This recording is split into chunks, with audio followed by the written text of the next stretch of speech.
سر سب سے پہلی بات تو یہ ہے کہ شریعت کے لحاظ سے اگر دیکھا جائے تو عورت کو حکمران شریعت کے حساب سے نہیں بنا سکتے.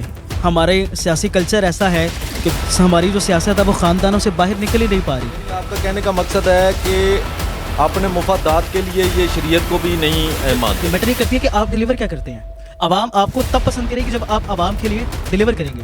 اس وقت عوام کے جو مسائل ہے, اب بجلی کے بل دیکھ لیں کہاں چلے گئے ہیں, اب گیس کے بل دیکھ لیں کہاں چلے گئے ہیں, مہنگائی دیکھ لیں آٹا کہاں چلا گیا, ضرورت اشیاء جو ہے وہ کہاں پر چلی گئی ہیں. کہا جاتا تھا کہ زرداری کو میں گھسیٹ کر سڑکوں پہ لاؤں گا اور لوٹا ہوا پیسہ نکالوں. بالکل ایسے ہی ہے کہ ہم گھسیٹ کر لائیں گے, پھاڑ کے ان کے جو ہے وہ پیسہ نکلوائیں گے.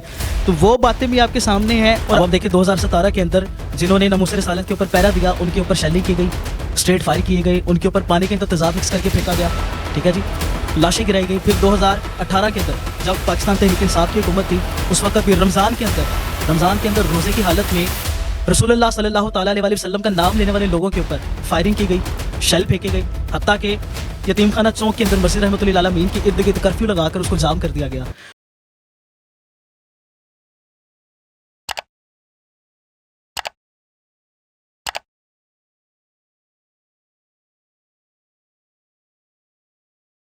السلام علیکم ناظرین, میں ہوں عثمان بٹ اور آپ دیکھ رہے ہیں الجزیرہ نیوز.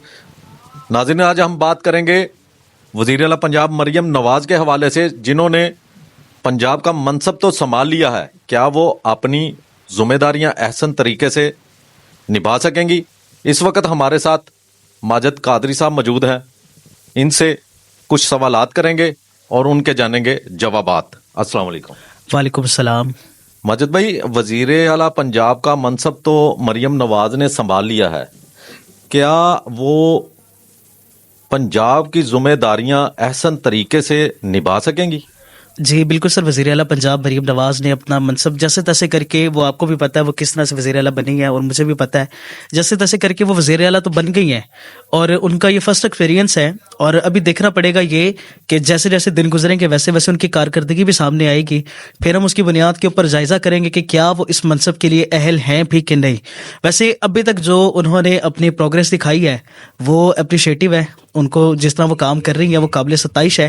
لیکن ابھی دیکھنا پڑے گا کہ مزید جو چیلنجز ہیں, ابھی جو پنجاب کے حوالے سے جو چیلنجز ہیں, سب سے نمبر 1 کے اوپر اگر ہم بات کریں تو مہنگائی کے علاوہ پھر پنجاب کے اندر جو جس طرح سے گندگی, سڑکوں کے معاملات, پانی کے معاملات, صاف پانی کے معاملات, تو جتنے مسائل ہیں ان مسائل کو اب دیکھنا یہ ہے کہ مریم نواز ان مسائل کے اوپر کتنی توجہ دیتی ہیں اور ان کو حل کرنے کے لیے کتنا فوکس کرتی ہیں. جی, لوگوں کا آپ کی بات سے میں اتفاق کرتا ہوں. لوگوں کا یہ بھی کہنا ہے کہ مریم نواز نے جس گھرانے میں آنکھ کھولی ہے وہ تو پہلے ہی سیاست میں ان تھا.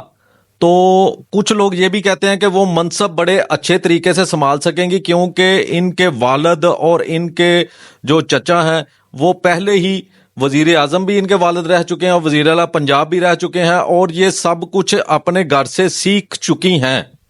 سر دیکھیں, وہ آپ نے بالکل ٹھیک فرمایا کہ ان کے گھر سے ہی سیاست چلتی ہوئی آ رہی ہے. لیکن یہاں پر ہم بات کر رہے ہیں عوام کی. اس منصب کے اوپر بیٹھنا دوسری نہیں ہے نا جس کو عوام نے لے کر آنا ہے. ٹھیک ہے, اگر میں ایک بات کروں کہ مریم نواز کا بیک گراؤنڈ اگر میں دیکھوں سیاست کے حوالے سے, ان کے والد 3 بار وزیر اعظم رہ چکے ہیں اور ان کے چاچا 2 بار وزیر اعظم, آج بھی ان کے چاچا جو ہے وہ وزیر اعظم منتخب ہوئے ہیں. وزیر اعظم نواز شریف صاحب 201 ووٹ لے کر جو ہے وزیر اعظم منتخب ہو چکے ہیں اس وقت تک. تو وہ چیز میٹر نہیں کرتی. میٹر یہ کرتی ہے کہ آپ ڈیلیور کیا کرتے ہیں. عوام آپ کو تب پسند کرے گی جب آپ عوام کے لیے ڈیلیور کریں گے. اس وقت عوام کے جو مسائل ہیں, اب بجلی کے بل دیکھ لیں کہاں چلے گئے ہیں, اب گیس کے بل دیکھ لیں کہاں چلے گئے ہیں, مہنگائی دیکھ لیں آٹا کہاں چلا گیا, ضرورت اشیاء جو ہیں وہ کہاں پر چلی گئی ہیں. غریب عوام چاہتی ہے ان کے اندر ریلیف. اب اگر تو مریم نواز ان چیزوں کے اندر ریلیف دے پاتی ہیں تو عوام ان کو, عوام کی نظر کے اندر وہ خاص ہو جائیں گی, اہم ہو جائیں گی. جس طرح وزیر اعلیٰ پنجاب کسی دور کے اندر شہباز شریف تھے, شہباز اسپیڈ کے نام سے جانا جاتا تھا, جنہوں نے لاہور کا نقشہ بدل کے رکھ دیا اور لاہوریوں نے پھر ان کو اپریشیٹ بھی کیا اور لاہور نے پھر ان کو ایکسیپٹ بھی کیا, بلکہ پورے پنجاب نے ان کو ایکسیپٹ کیا. اب دیکھنا یہ ہے کہ کیا اسی طرح سے مریم نواز ڈیلیور کر پاتی ہیں کہ نہیں کر پاتی. اب یا تو دیکھنا پڑے گا جو ان کے دعوے جو وعدے تھے وہ صرف باتوں تک محدود رہتے ہیں یا وہ عملی طور کے اوپر بھی ہمیں سامنے نظر آتے ہیں. تو آپ یہ بتائیے, اگر یہ جو حکومت بیٹھی ہے آگے, جس کو ہم جمہوری حکومت کا نام دیتے ہیں, یہ کتنی دیر چل سکے گی اگر عوام کی امیدوں پر پورا نہیں اترتی؟ پہلے تو جو حکومت عوام کی امیدوں پر پورا نہیں اتری وہ بھی تقریباً